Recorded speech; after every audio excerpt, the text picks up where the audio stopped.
आपको याद होगा 2 से 3 महीने पहले मैंने आपको एक कहानी जो थी आप तक पहुंचाई थी, जिसे आप लोगों ने बहुत सारा प्यार जो था वो दिया था और उस वीडियो को काफ़ी वायरल भी किया था। लेकिन दुखद बात ये रही थी कि उस बुज़ुर्ग की मृत्यु जो थी वो हो गई थी।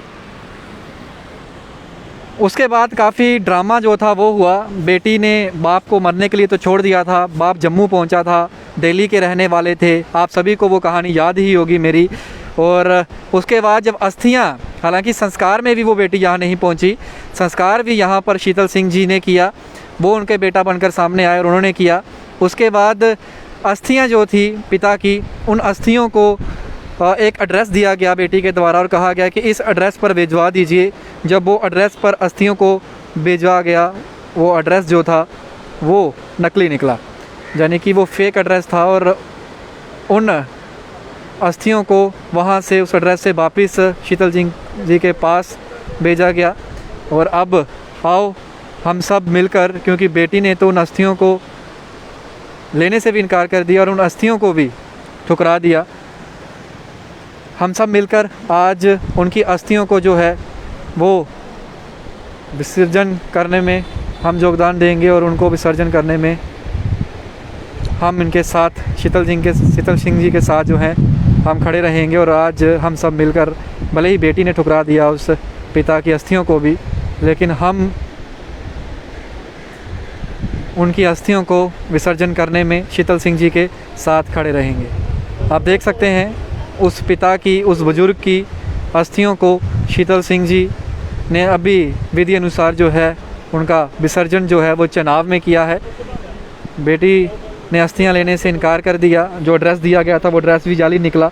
उससे पहले की तस्वीरें भी मैंने आपको दिखाई थी कि इस तरीके से बेटी ने बाप को मरने के लिए छोड़ा, उसके बाद लाश तक को लेने से इनकार कर दिया था और लाश का भी विधि के साथ जो क्रियाक्रम था वो शीतल सिंह जी ने किया था।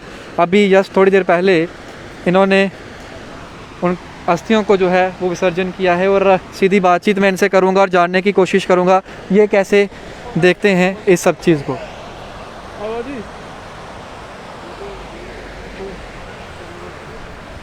हालांकि यहाँ पर बहुत तपश है, मैं चाहूँगा थोड़ा छाया में चलकर, क्योंकि आवाज़ भी काफ़ी आ रही है पीछे चनाव की अगर बात करें तो। आपको वो कहानी मैंने पहुँचाई थी, उस कहानी को आप सभी ने जो था वो बेटी तक पहुंचाने का भी प्रयास किया। उसके बाद बेटी के आंसू तो निकले थे, लेकिन वो आंसू सही थे, नकली थे, असली थे, वो मैं नहीं कहना चाहता, उसको आप भली भांति जानते हैं। शीतल सिंह जी मेरे साथ हैं। शीतल जी, 2.5 महीने पहले जिस बुज़ुर्ग को घर से निकाल दिया, उसके बाद लाश को लेने से भी इनकार कर दिया, लाश के बाद अगर बात करें तो अब अस्थियों की बारी थी। चलो, जब तक इंसान ज़िंदा था उसको बोझ लग रहे थे पिता, अब तो वो चले गए इस दुनिया से, जाने के बाद अस्थियां भी बोझ लगी। वो एड्रेस जो दिया गया वो एड्रेस भी गलत निकला, अस्थियां वापस आई। चलो, हमने तो उनका क्रियाक्रम किया, आपने उनका विसर्जन किया अस्थियों का। पूरा व्यूअर्स जितने भी हैं वो भी आज जुड़े हैं हमारे साथ, वो भी उस विसर्जन में हिस्सेदार जो हैं वो बन रहे हैं। कैसे देखते हैं सबको और क्या कहना चाहेंगे? क्योंकि मैं पहले उस मालिक का शुक्र करता हूँ कि उन्होंने मुझे दोबारा सेवा करने का ये मौका दिया। और बड़ी हैरानी और बड़ी अफसोस की बात होती है, जैसे ये कोरोना महामारी फैली है, इससे रिश्ते नाते बिल्कुल पानी होते जा रहे हैं। और इस लड़की ने, जब ये सरदार जी दिल्ली से आए थे और 4 दिन स्कूल के बाहर रहे थे, रहने के बाद जब वहाँ पे हम पहुँचे, इनको हॉस्पिटल पहुँचाया, उस टाइम भी हमने लड़की को फ़ोन किया था तो उसने बोला था इनको गुरुद्वारे और आश्रम छोड़ दो। जब इनकी वहाँ पे 2 दिन बाद डेथ हुई, तब भी लड़की ने इनकार कर दिया था कि मैंने अभी संस्कार नहीं करना, और सारी दुनिया ने देखा। उसके बाद जब अस्थियों की बारी आई तो उस लड़की ने हमें बोला कि हमें अस्थियां दे दो, चलो लास्ट टाइम मैं करना चाहती हूँ। तो हमने अस्थियां इनको वहाँ पे पहुँचाई। पहुँचाने के बाद वो लड़की अपने, जो उसका बॉयफ्रेंड था या हस्बैंड था उस टाइम, लड़का था जो, उसके साथ वो वहाँ से भाग गई। तो अस्थियों को भी उसने दोबारा खज्जल कर दिया, पहले जिंदे बाप को खज्जल किया, फिर उसके बाद संस्कार पर उसको खज्जल किया। अब 2-2.5 महीने अस्थियाँ ऐसे ही पड़ी रही वहाँ पे, किसी ने वो देखा नहीं। दूसरी बात, हर धर्म में यही है कि जब भी इंसान की डेथ होती है, जो उसकी लास्ट अस्थि होती हैं, कि एक बार घर लेके जाते हैं, शमशान घाट के बाद अस्थियाँ लास्ट पर घर जाती हैं। लेकिन उस पागल मेंटल लड़की को ये समझ नहीं आई मुझे कि इस टाइम भी, लास्ट टाइम भी उसने अस्थियों को उसने खज्जल किया। और ऐसी लड़की को तो थोड़ी शर्म आनी चाहिए, और उसने ऐसा क्यों किया ये भी समझ नहीं आई। और अकेली लड़की थी, अगर साथ बेटा होता कोई फिर बात दूसरी थी, अकेली लड़की थी, बाप ने उसको पढ़ाया, डॉक्टरी तक कराने के बाद उसने ये हरकत की कि इंसानियत को उसने शर्मशार किया, उस लड़की ने हर बार किया। मैं तो यही चाहता हूँ कि भगवान उसको ऐसी सज़ा दे लड़की को कि वो उसकी सज़ा देख के भी कोई दूसरा इंसान ऐसे अपने बुज़ुर्ग माँ बाप को खज्जल ना करे जो उस पागल लड़की ने किया। ऐसा पढ़े लिखे होने का फ़ायदा क्या है कि जिस बाप ने तुझे यहाँ तक पहुँचाया, इतने लाड प्यार से तुझे पाला, और तूने ऐसा उनके साथ किया, रोड के ऊपर छोड़ा कि गुरुद्वारे मंदिर छोड़ दो, जब हॉस्पिटल से ठीक हो तो ये मंदिर छोड़ दो, जब संस्कार की बारी आई तब तूने ड्रामा कर दिया, जब अस्थियाँ तक तूने रोल दी है।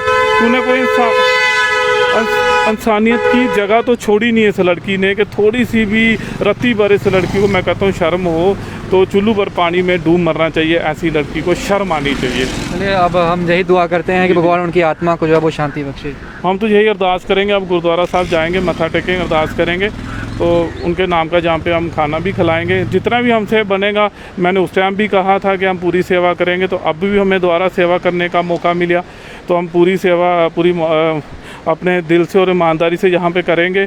और मैं यही मैसेज देना चाहता हूँ कि बुज़ुर्गों को ऐसे खज्जल मत करो, उनको सड़कों के ऊपर मत छोड़ो, जिन्होंने आपको पाला है, जहाँ तक पहुँचाया है। लास्ट टाइम आप नहीं केयर करोगे तो कौन करेगा केयर। बिल्कुल, और ये कहानी का तो यहाँ प्रांत होता है, लेकिन ऐसी कहानी एक बार फिर से हमें देखने को ना मिले, मैं यही आशा और उम्मीद भी करूँगा। और ऐसे इंसान को हम दिल से जो है वो सैल्यूट भी करते हैं। 2 महीने पहले इस इंसान ने ही उस शख्स को उठाया, अस्पताल पहुंचाया। उसके बाद जब उनकी अंतिम सांसें चल रही थी उस समय यही साथ में थे, इन्होंने ही बातचीत करी और ये भी कहा कि मैं बेटा बन के आपका जो भी होगा मैं करूंगा, और किया भी।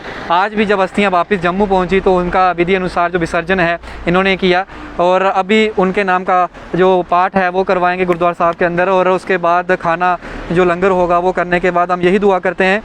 ये कहानी तो यहाँ अंत होती है, लेकिन ऐसी कहानी फिर जम्मू के अंदर या किसी भी राज्य के अंदर हमें देखने को ना मिले। खासकर भारत की बात करें तो यहाँ पर हम अपने बड़ों को पूछते हैं, माता पिता को पूछते हैं, और माता पिता दर बदर भटकें, धक्के खाएं, ये तस्वीरें मुझसे तो नहीं देखी जाती। वीडियो आपके हवाले है, आप फैसला करिएगा किस तरीके से देखते हैं इस तरीके की जो शर्मसार हरकत एक बार फिर से सामने आई है। अगर आपने अस्थियां नहीं लेनी थी आप पहले बोल देते, मरे हुए इंसान की अस्थियां भी आपको बोझ लगी, आपने जो एड्रेस दिया वो भी गलत दिया, अस्थियां वापस रिटर्न उस एड्रेस पे यहाँ से अस्थियों को भेजा गया था।